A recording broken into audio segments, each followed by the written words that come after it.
Hello, everybody. I was trying to make myself look good. I was talking to myself there. Hello, everybody, and happy Wednesday. Is it Wednesday? Thursday. Happy Thursday evening. I'm going to find me, and I'm going to share me, and I'm going to let and wait for some people to come in live and say hi before I bring in special Lauren. Let me just find myself.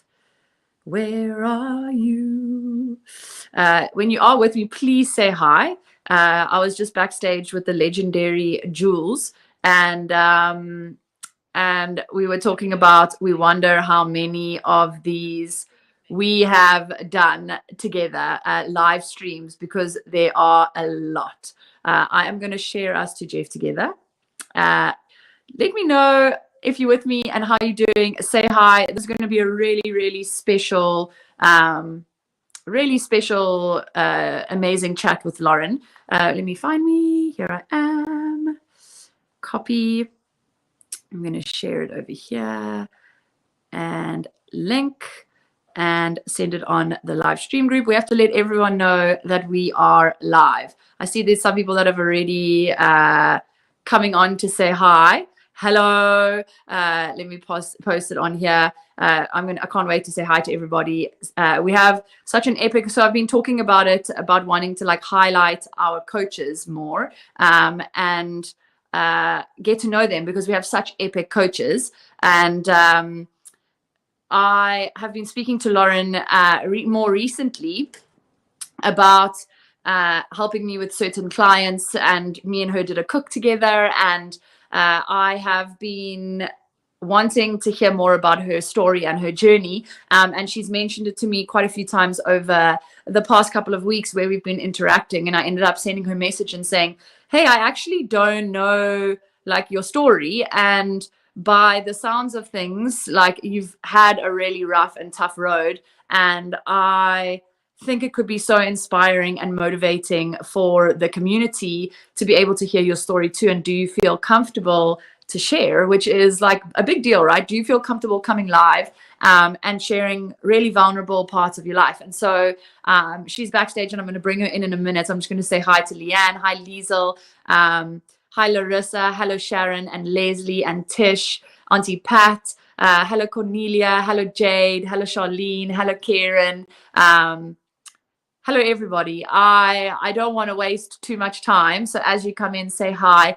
I'm going to be more of the interviewer, and as Lauren shares her story. And hello, Coach Sam. Hello, Lorraine. And I'm really excited, because there's so much power and vulnerability. And I think Lauren is one of the most amazing women, and she's one of our coaches. And without further ado, if we can bring her on to say hi. Hello. Oh my word, you've sold me so well. Sold me. Brilliant English there. I've had a lot of practice with this, Lauren. I feel like back in the day when we used to start going live, Julian, who's backstage, who's streaming us, he'll be able to tell you, like in the beginning we were so nervous, and we were like, we'd prep ourselves, and like it would take us hours to like get ourselves set up, and then we'd be like, okay, we're ready to go live. And now it's become like such a norm part of our lives that it's just like, here we are, Jules, let's go for like number 2000. But Lauren, hello. There's so many people that are tuning in already to say hi, and everyone's saying hello, Coach Lauren. To start off with, before we like get into more of your story, like who are you and where are you from? Because when you like sent me your little voice note, you said like you've lived in Zimbabwe, and I was like, what? I'm also Zimbabwean. Like, tell us a little bit of your like background of like, who is Lauren, where is Lauren from, and like now Lauren's in Cape Town, right? Yeah. Okay. So I was born in Zim, in Harare, and we moved to Cape Town when I always say we, because I'm a twin and I have a younger sister, so I need to change that and say I. Moved to Cape Town when we were 15. And we've been here ever since. So I've actually lived in Cape Town longer than I did in Zim. But I will forever claim that I'm a Zimbabwean, even though I don't quite have the Zimbabwean accent anymore, or the Zimbabwean lifestyle. But yeah, Zim is my home. It's where my roots are at the end of the day. And I am very much that lifestyle, chilled, easygoing, and very simple. I think that's the best way to describe it. Zim is my most favorite place. Like my family are all from Zim, I didn't know that. yeah, all from Harare. And every year before COVID, I would go to Zim every single year and run a huge water polo camp at Chisapiti High School. And amazing. I know, and it's been nearly 2 years, and this year I'm going back for the first time, and I can't wait. That place is so special. That is so exciting. I'm so I know. excited. I haven't been back in 3 years, which is crazy. I know. Well, I mean, just with COVID, it makes sense as well. Yeah. Lauren, I think it's really important, like before we dive into more of the like deeper parts of your story, you were mentioning before, like it's really important when you share this story. You said to me in backstage, you're like, I don't want pity. Like this isn't me coming on and wanting people to be like, shame, your life was hard. Like speak us through that a little bit of like the reasonings why you wanting to share your story. So I find that often when I do share my story in little bits and bobs, like I haven't actually gone fully deep into it, like I'm going to go tonight, but I get a lot of, oh, shame, poor you. And I'm not a victim. Yes, I've gone through the experiences, but I've come through them. And I always want to share my story to inspire or empower others, not to get that, oh, I'm so sorry you went through that. I've been through it. I've done it. It happened, but I am who I am today. And I think that's what's so important is anyone that's dealing with someone that's gone through or is going through what I went through, is an alcoholic, is struggling with eating or anything else, you can't put them into that poor me box. Yes. Because all they do is they sit in that, oh, poor me. And it's constant and it's comfortable. And they actually, they stay there because they're like, oh, well, I'm getting the attention I need. I'm getting the affirmation that I want. So I'm just going to stay here. And you find they don't help themselves because they're getting what they need. They're getting what they want. And so I just wanted to make that clear because I'm not here for pity. I'm not a victim. You're very strong. And there's so many people saying hi. Tell me, what is every coach has a like team name. What's your team name? Rock and Rollers. Ooh, Lauren's Rock and Rollers. So hi to all the rock and rollers that are tuning in here. Hi to everyone. We have so many people live with us, and I'm going to become quite present in this, and then at the end I'll have a look at some of the comments. But Lauren, I want to almost start at the end before we go back. Where if I had to say to you now, like Lauren, are you would always consider yourself, you said it in the voice note to me yesterday, and I was like, it kind of took me back because you said in the voice note, you said one drop of alcohol or one thing takes me straight back to where I started. Like I think I want to start at the end of the fact of like every day for you is not a struggle, but every day for you have to be completely mindful of the fact that like, hey, I'm Lauren and I was an alcoholic, and I could easily kind of go back to that. Before we even go to the start of the story, I want to actually start with the fact of how you start your day and how you end your day I thought that was quite powerful. Okay, so I think the most important thing there is I will always be an alcoholic. If I touch alcohol, like you said, I go back to where I found recovery 6.5 years ago now. So is that where we are? Are we 6.5 years sober? We'll be 6.5 in June, yeah. So almost 6.5 years. I am pedantic. Like if I go to a restaurant, I ask if there's alcohol in the sauce, in the desserts. I smell my drinks before I drink them if I'm at a restaurant. It's possibly a bit overboard, but I'm not taking the chance. But yeah, basically what I learned in treatment, and I think this was the most empowering thing that I was able to do and humble myself, is I start my day on my knees praying and welcoming the day. And I think the most important thing is I found my own power, my own belief, my own spiritual power that guides me and looks after me. And I never had that. I didn't have that in the beginning, but we'll go into that. So I start my day, I'm on my knees and I welcome the day. And I basically say, bring it on, let's go. Because I don't have control. I know I don't know what's coming. So basically I invite the day in, I say, let's bring it, let's go. I know that you've got my back. I know that if I put my best feet forward, I'm going to get through the day. I'm going to be okay. And then at the end of the day, I do a daily reflection.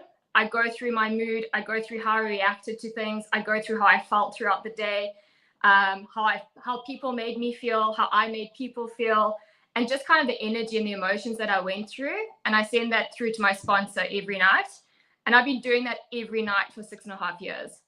I mean, which I is think it's insane. extremely powerful, Lauren, and I wanted to start there because we're now going to go back to more of the darker times, right? And I sometimes think that it's really important to start with the like, this is where I am, and especially for you who's like, hey, I don't want pity, I want to share my journey, but also for anyone else that might be facing their own battles, not necessarily with alcohol, but maybe with anxiety or with eating or with control, with anything else. I found when you said that to me last night, I was like, damn, like this is something that I want to incorporate into my everyday life. And I wanted to start there.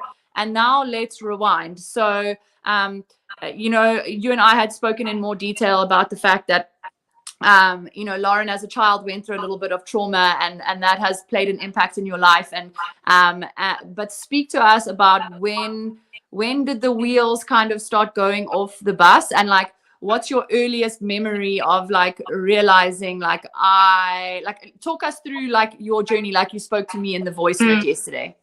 So yeah, so when I was younger, around age 9, I went through a traumatic experience, and it was life-changing. It was something that I couldn't control, and that is when life became uncontrollable for me, and I needed something to control. I remember very specifically as possibly a 10-year-old, 11-year-old going into the medicine cupboard and drinking Panado, the muti. Drinking at an 11-year-old. Do you remember the reasoning for wanting to do it or no? I like the taste. And that for me is like, I found that out while I was in treatment. I had that like memory, and I was like, oh, okay, this makes sense now. Now I understand why I am here and why I am who I am. And I like the taste. I can remember the taste as well, which is quite weird. But I think that took away my power. And I looked for so long for that power again. And I remember very clearly, I'll start with the eating side of it. I went on holiday with friends, and I came back home and I put on weight. How old were you? I must have been 13. I'm 12, 13, around that time. And I came back and I was mortified. I felt awful. I didn't feel like I was good enough because I put on this weight. I couldn't fit into my clothes. It was quite tough. I had a twin. She was smaller than me, so that comparison hit home. I had friends who were models, and it was just a really sticky situation. And I don't know why, but my first reaction was, right, let's get rid of the food. We are going to purge. We're going to vomit. We're going to eat, and then we're going to vomit. And that was the first thing I did. Did you talk to anyone about it, Lauren, like how you were feeling? Or was that like, I'm going to take control of this right now and I'm going to like figure this out by my own? It was kind of me taking control, and I was going to do it. I thought I hid it quite well, but I didn't at all. And I do remember speaking to a friend about it, and I got told that I was pathetic. And for me, that was like, okay, cool, I'm not going to share this with you anymore. And I kind of shut that door, and I carried on with like going through the destructive, like physical, mental, emotional journey by myself. I think the hardest part was that I did feel so alone in it, but it was normal. I mean, at that age in Zim, a lot of girls weren't eating. A lot of girls were anorexic. There was so many eating disorders around that it was kind of a norm. But I think what I didn't realize is how much it affected the people around me and myself. I think I look back now and like I remember how sick I was. I remember how secretive I was. I mean, if I was at a friend's house and we were having breakfast, I'd take my piece of toast in my hands and I'd be like, oh, I'm just going to eat some of my bag. And I'd put it in my bag, come back pretending to chew and swallow my toast. You know, I would go to school and I'd drop my lunch by mistake. I didn't have to eat it. Crazy things like that. And like, or I'd go home, I'd say, oh, no, I ate at a friend's. I didn't eat at the friend's. So it was a mixture between binge eating, vomiting, and then not eating at all. Plus excessive exercise. I remember running up and down the stairs at home like a maniac. As a 13-year-old. So like from there already you were adding the exercise. Talk to me a little bit about your parents. So talk to me a little bit about did they know what was going on at the time? Like, could they pick up on it? And was that was that very tricky, like for your relationship? And did it become quite volatile because they were obviously trying to help you and then you didn't want the help clearly? And so like talk us through that phase a little bit. So it was quite tough. We moved to Cape Town when I was 15, and I think that was the height of my depression, the height of my eating disorder, and possibly the height of my drinking. So it was kind of a pinnacle moment in my life. I didn't want to move. I wasn't ready to move. I wasn't ready to lose the people, lose the friends.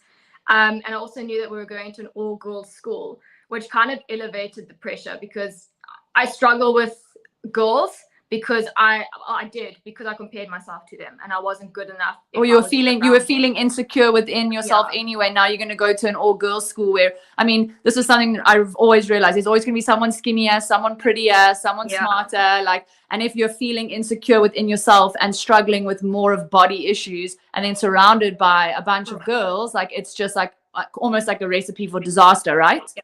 Which it was.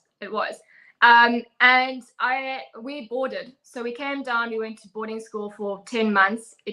I didn't last long. I think I actually got taken out of the boarding school and became a day scholar. My mom moved down from Zim. I hid it well enough, I think. I believe.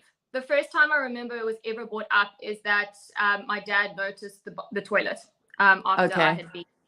And then the eyes were on me. I couldn't close the door when I went to clean my teeth, or they would watch.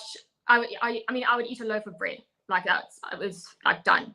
And then there were the comments: "Don't throw this up now, Lauren. We've just had a really delicious meal," or "Don't waste this money we've spent on this meal." Kind of like those little comments, but it didn't deter me. And I think I look back now and it hurts me because I know how much I hurt them. And I know how insane it was and how destructive it was towards the family dynamic. Having to hide muesli in my room, and it was awful. But the most defining moment, I think, for my eating disorder was going to a nutrition psychologist, an eating disorder psychiatrist, and he organized a family session without me knowing. Okay. And that, I don't know what he was trying to do, but that broke me. That damaged me and it caused more problems than it should. I saw my dad cry. And like my dad is SAS Rhodesian Army, like hardcore, does not cry. And how old were you at this stage? 16. Okay, so still not really like emotionally intelligent or mature enough to really be in that space, right? No. And also I was diagnosed chronic depression. I was on medication for that. I was diagnosed bipolar. I was taking sleeping tablets. Like there was just a cocktail of medications going on as well. But I remember having a session with him and he said to me, "Lauren, you're walking around with a loaded gun. Every time you bend over to throw up into that toilet, you may as well pull the trigger." That was the last time I ever went back to him. And that's like affected you in a way that you said in your voice note to me, like you remember that, and like that you feel like that will stay with you forever, which is an interesting one, right? Because you're a young teenager, you're trying to essentially survive. You've got your family that you feel like you're disappointing, but it's still not good enough to stop you from wanting to let go because you want to control an element of your life. Talk to me about when did the drinking start and how did the drinking start? The drinking started, I would say, when I was about 14, 15. Same time around when the eating disorder started. I think it was just one of those things where I was like, right, I need to control this and I need to stop feeling this. And I remember so clearly the first time I drank was a half jack of vodka at a house party. Do not remember much of the night, but I remember that I nearly died the next morning. And that alone should have stopped me from drinking. But I mean, in Zim, drinking is normal, as you know. You know, people are drinking at 12. So it was in the nature, it was in the culture.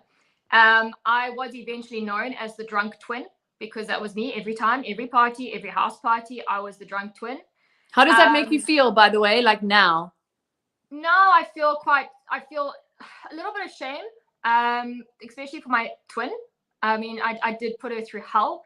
And it's quite, It's hard to remember how badly I treated her. And like, I often think to this day, like, I'm so lucky to have her. Are you guys unbelievably close? We have become closer, which has been amazing. I think during finding recovery and everything else, there's more of an understanding of why I am the way I am. Yes. Who I am.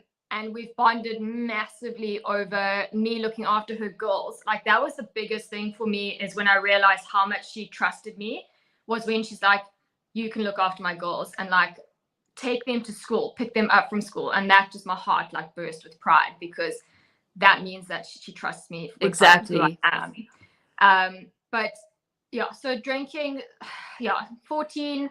And then it is escalated, you know. I went to Rhodes. Oh my gosh, when you told me that when you told me that yesterday, I was like, Rhodes as an alcoholic is like the biggest recipe for like the biggest joy of your life, but like one that you're not going to remember. It was terrible. And like, I laugh about it because it was me. I did it. Like, but wait, I want to, before we go to Rhodes, let's backtrack to before we get to Rhodes. Like, how much are you drinking? Like, we're purging, so like the eating is still a problem, and the eating's been a problem for quite a few years now, and like, so you're in that phase. And then how much are you drinking? Like, where is Lauren at? Are we a functioning alcoholic? Are we drinking every day? Are we binging? Like, where are we? So in the teens, binging, definitely. I mean, we used to only go out on a Friday and a Saturday night. But it was full blown. Like, let me drink a bottle of vodka every night. If there's shots, like, give me the shots. Like, and it escalated. But at least, you know, when you're in school, it was only Friday and Saturday that you could go out. And I think, thank goodness. But at Rhodes, then, so obviously after school, the binging was still going on, the purging was still going on, the starving myself was still going on, and the exercising, which I think is a godsend in a way, is I was at school, so I didn't feel like I had to exercise excessively every day. I couldn't. Yes. And until like then we got a gym membership, we went to Virgin Active, and I did that. Like, I would be on the treadmill for 4 hours because I need to burn my calories. Which I didn't have calories to burn, to be fair. And then I think, like, I remember matric was good. I passed matric and everything went really well. And then Rhodes was just an absolute disaster. And I think that's when Meg, my twin, kind of, she always goes back to Rhodes. She's like, I don't understand what happened. And I think that's where it just everything fell apart. Yeah, I think. So did you do your whole degree there in that phase? So how long did you last? Tell us how that all went down. So first year, I did, and then I didn't get accepted back. I passed a few subjects, but I failed the main one. You were just partying. I was just partying. I wasn't focusing on what was important. And looking back, I regret it. But then I'm like, well, I'm here where I am today. So exactly. So from Rhodes, now we've like flunked out of uni. Like, that's even a huge low in itself. You're in a really bad place. Eating, you're in a really bad place. Alcohol wise, like, what happened next? So then I moved back home. I went to varsity college, and I did economics and management, which I really enjoyed, but it wasn't my vibe. And that's actually where I thought, you know what? I love cooking. Let's focus on this because it makes you happy. Which is quite ironic, though, because you're throwing up everything that you're going to cook, right? It was, yeah. Oh, but at this stage also, like, what are you weighing, Lauren? Like, where's your body at? Like, are you in like complete like fatigue? Is your body struggling? Body struggling. I was probably around, I want to say like 50, 52.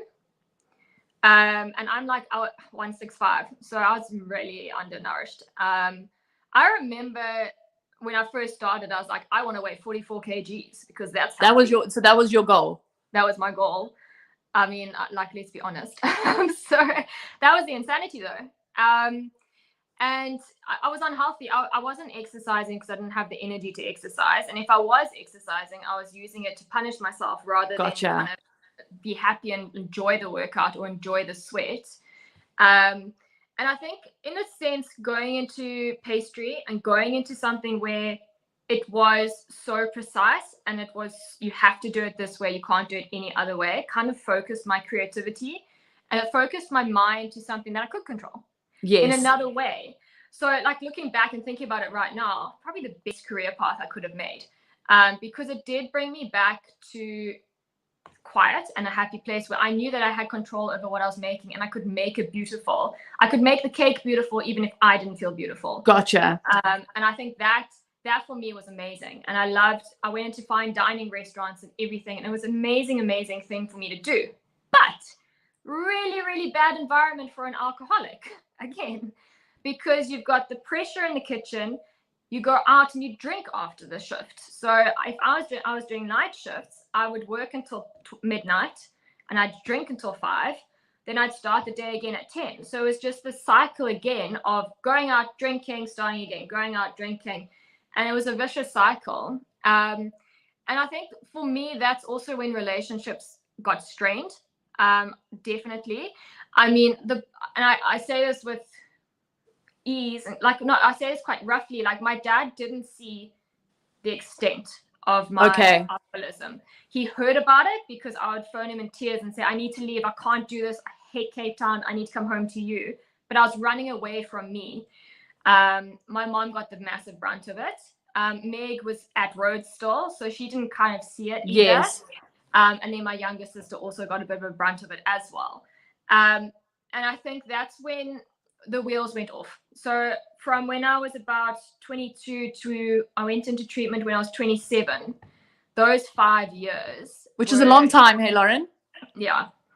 It was a disaster. I mean, I lived in Malaysia for a year. So I went over there, which should have been the most incredible experience ever. I mean, you're in a foreign country. It's beautiful. You can go next door to Thailand. It was absolutely like take full advantage. But no, yes, I was drinking a bottle of vodka, maybe even 2 a night. And that's scary. So it was escalating completely out of your control. Like you just lost, which is actually quite ironic, right? Because for someone who started in this to have complete control, you actually lost all forms of control. Yeah, especially with my eating. I mean, I was barely eating as well. So I wouldn't eat, then I would drink. And I mean, that's a cocktail for disaster.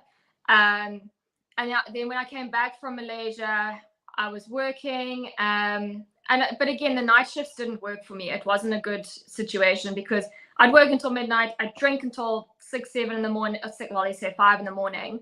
Sleep for 4 hours, go back to work and repeat. And although I was good at my job and I could do it in that state, towards the end of it I was going to work. I was still drunk at some point. I wrote off my car. I lost relationships and friends because of the way I treated them. They tried to help me. Yes, and you at that stage you just weren't interested in the help. I was so far gone, and I was also so numbed. I was so numbed. I was in this poor me. I'm alone. No one actually cares if I'm here. No one actually cares if I'm alive. Like I'm just gonna be this person for the rest of my life. So what's the point? Yes. I think that's what my thinking was. What is the point? This is me. I die, I get better. This is me. Yes. And that's a scary fact. And that's a scary kind of place to reach, especially when you do feel so lost and you do feel so alone. And you're like, well, man, this is me. This is the rest of my life. And so, Laura, what was the tipping point? Like, what was the point where you were like, I need help? It was my last job. I was working at a boutique hotel as the pastry chef. And I used to have to start shift at 5. I would stop drinking at 5 and then I would go, or I would sleep for 2 hours and then I'd go to work. And I remember waking up one morning, still drunk, trying to get to work. And my mom said, Lauren, you're not going anywhere. You are done. You're not going anywhere. Get back into bed. I will phone your manager and I'll tell him what's going on, but you are not driving to work. I woke up, I phoned my dad and I said, Dad, I'm done. I need help. We need to get this sorted out. And he said, right. He'd already spoken to a few friends about an amazing treatment facility in Durban. And he said, I've booked you in 1st of December. You're off. Take your medication, take your clothes, towels, whatever you need. They are going to detox you of all your medication. You are going to be there for 3 months. And you better make this work because this is your last chance.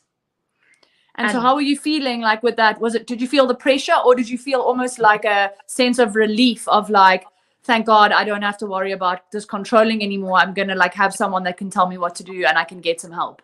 So much relief. And I've got goosebumps because I remember just sitting there and like knowing I don't have to do this by myself. And I think that was the biggest gift that my dad has ever given me, is the gift of life again. Yes. And I say this with tears because he saved my life and he gave me the opportunity to live. I always say that at the end of my drinking, at the end of my active days, for me, it was either I die or I get help. Gotcha. And that's where you were at, like that. And my eyes are tearing up because I can't imagine that level of desperation, that level of not caring if you live anymore or if you die, that like complete, just like empty shell of a person that you must have been, but also how blessed and amazing it is that you had the parents that you had, and that when you called for help, regardless of what you had put your parents through, because it must have been hell. I mean, I can't even imagine now having a child. You have no control, like for them to not, didn't even matter everything that had passed. All that mattered was that their baby girl needed to get better. There's a lot of power in that in itself. Talk me through that experience, that 3-month experience. It must have been terrifying, essentially, and like also the detoxing, all of that. I've always heard about it, but never like firsthand from somebody. Like, talk us through that. So I pitch up there with my bikinis, my books, like going on a retreat or what? Complete opposite. But the only way I can explain it is digging into a wound that's just healed. I'm going right down to the bone. It is the most painful experience you will have, but the most glorifying experience that you'll have at the same time. I mean, I was able to deal with demons that I never dealt with. I had things come up and I was like, oh, I thought I dealt with that, but all I'd done is numbed it. I just shoved it down to the bottom of the pile, and then the next problem and the next loaded up. But I think the most incredible experience and the most amazing thing for me was being able to find the God of my understanding. And I don't want this to be a religious talk. I'm not going to force it on anyone, but for me to be able to trust and believe in someone greater than myself and know that I've been looked after, that was huge. I mean, the amount of times I drove drunk, the amount of places I should not have been, and I'm still alive to this day. And I think that was a massive wake-up call for me as well. As like, I was never alone. But dealing with the 9-year-old trauma, dealing with not understanding why I was the way I was, and not understanding why I feel a certain way, or why I think a certain way, or why I react to things differently. I couldn't look at men in the eye my whole time in treatment. And that has something to do with the history, but for me to understand that and like why I can't do that.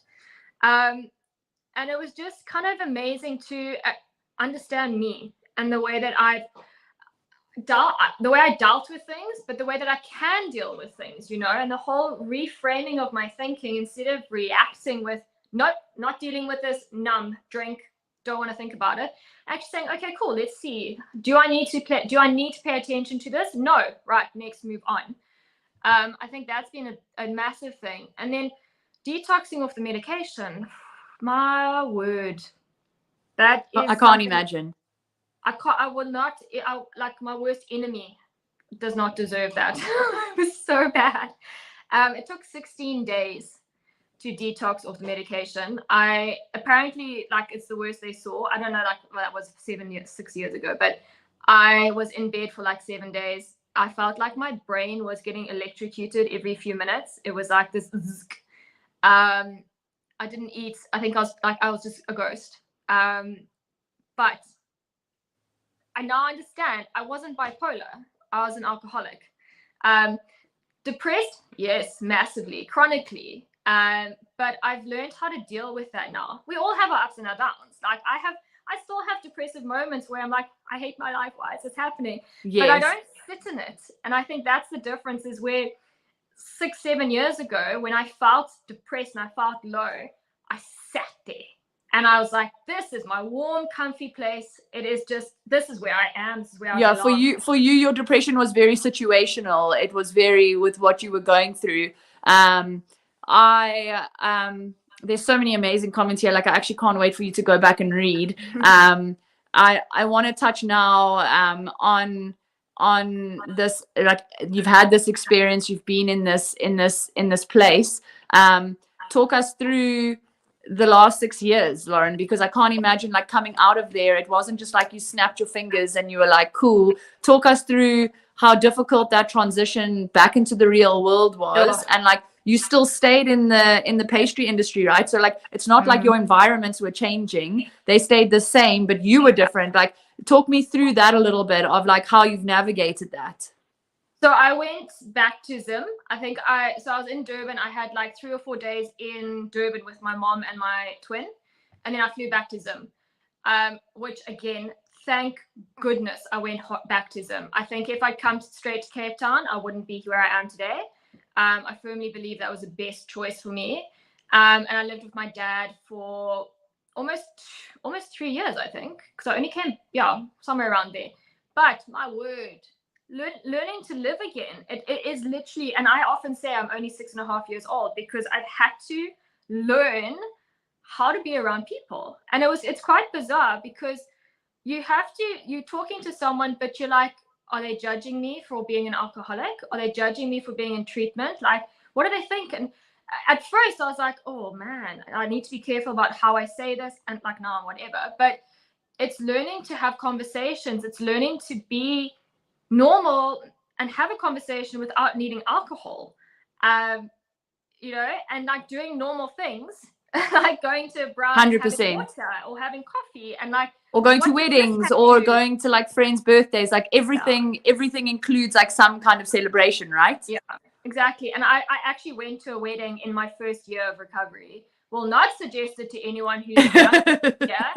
It was so difficult because you can smell the alcohol. You see people that you partied with 2 years ago. Yes. And then shots come out. And like, as soon as this third round of shots come, I'm like, cheers, I'm out. And it's not because I want to drink. It's because I don't want to be in that environment. Gotcha. And even to this day, like the smell of alcohol, I'm like, cheers, bye, I'm out. And again, it's not because I'm scared I'm going to pick up a drink. It just brings up stuff for you. Lauren, I think the most powerful thing for me, I mean, I feel like I could talk to you for forever, and there's still like, we have over like 90 people with us live, and they've stayed with us this whole story. And I think I can't wait for you to see these comments, because it's just like super inspiring. And I think there's quite a lot of people that are sharing their own stories on here as well. We have quite a lot of people in the community that have had similar stories and journeys. For me, I find it quite phenomenal that you're in the Jeff program and you're a one-on-one coach. I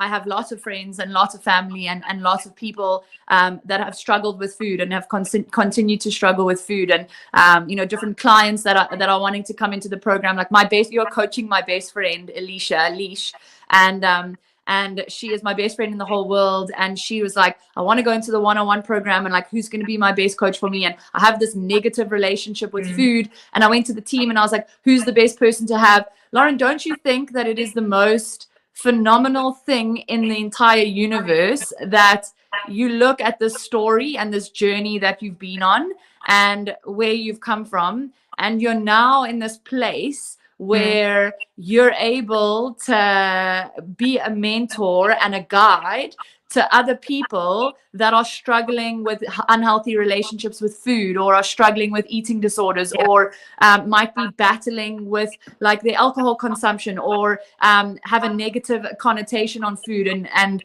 like, I think it's the most like phenomenal thing in the world that you are now one of our Jeff one-on-one coaches, and B, that your job description is to walk other people through this road of health and wellness, and that this isn't something that you're just talking, it's something that you've lived and that you're continuing to live. Like, is this not just like the most phenomenal thing for you? It's incredible. And I got teary-eyed there because it is a massive passion of mine. And if I can give back, or if I can help anyone that's been through or is going through what I went through, and I can like stop it for them so they don't have to go through it, that for me. And I always say, I've been through it so you don't have to.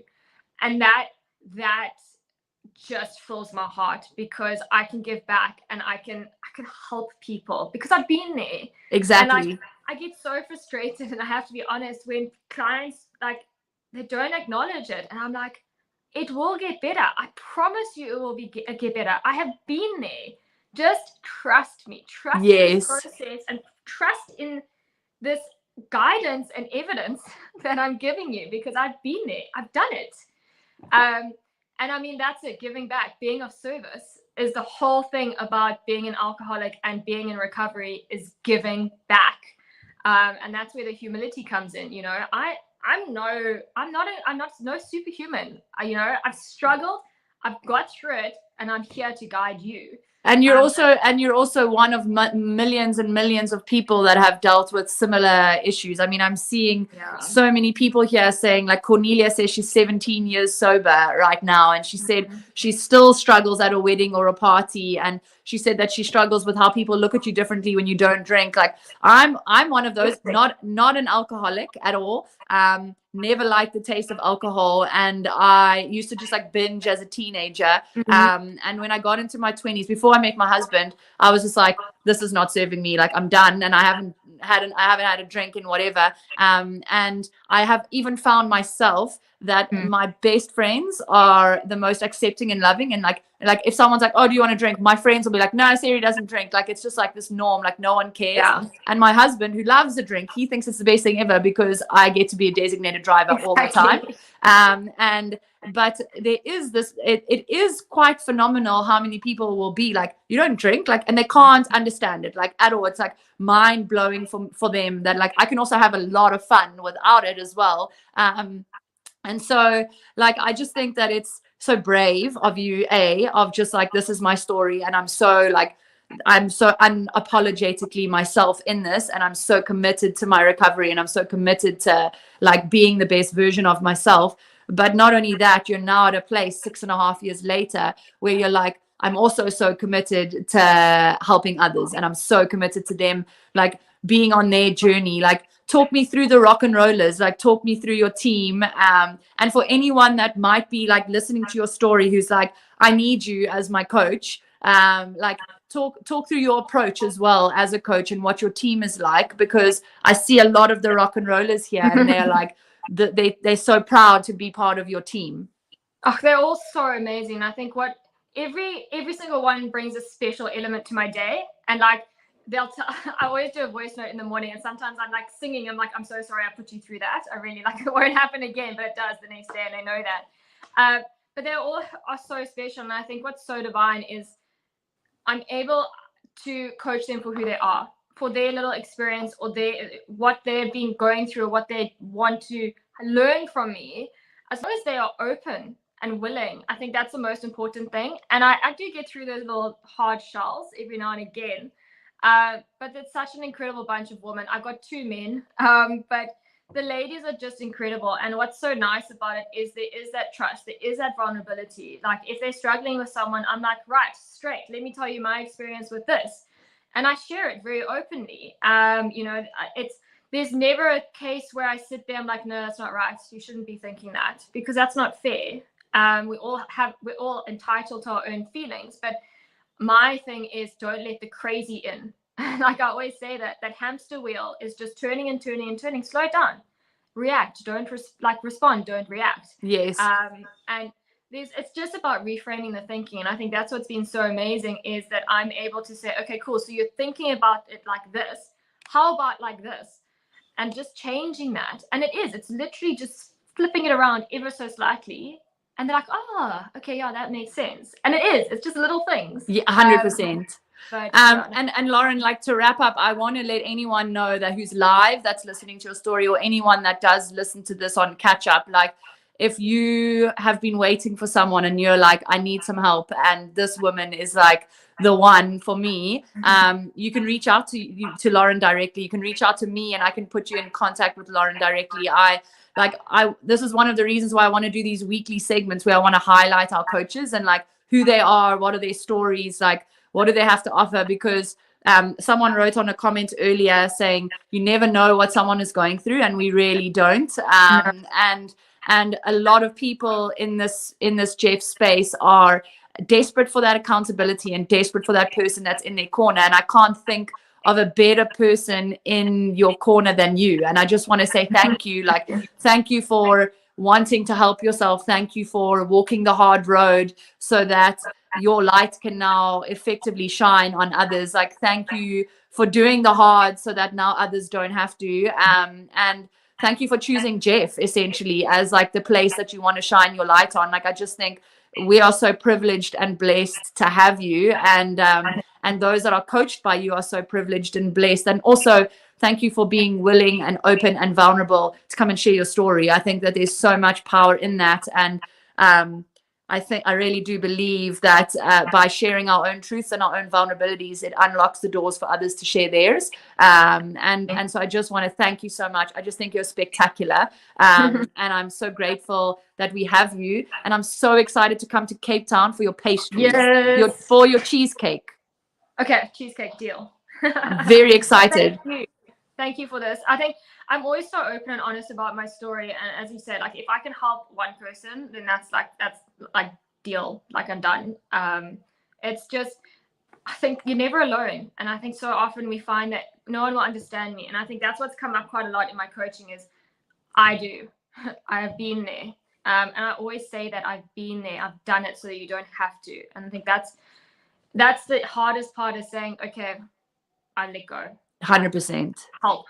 I need guidance. Yeah, I'm no longer gonna be arrogant and believe that I am the one and only. Exactly. Well, Lauren, I'm so proud of you. I'm so grateful. Thank you for coming to share your story. To everyone that has listened to this, there's so many amazing comments, Lauren. You're gonna have to go dive deep into them, and then also to anyone that's like wanting some help, you want some guidance, you want some accountability, you want someone to walk with you on your journey of health and fitness, and you think that Lauren would be the best person for you, like please reach out to her directly or reach out to me and I can put you in contact. But just if you are struggling and you need that help, just know that we have these amazing coaches for you.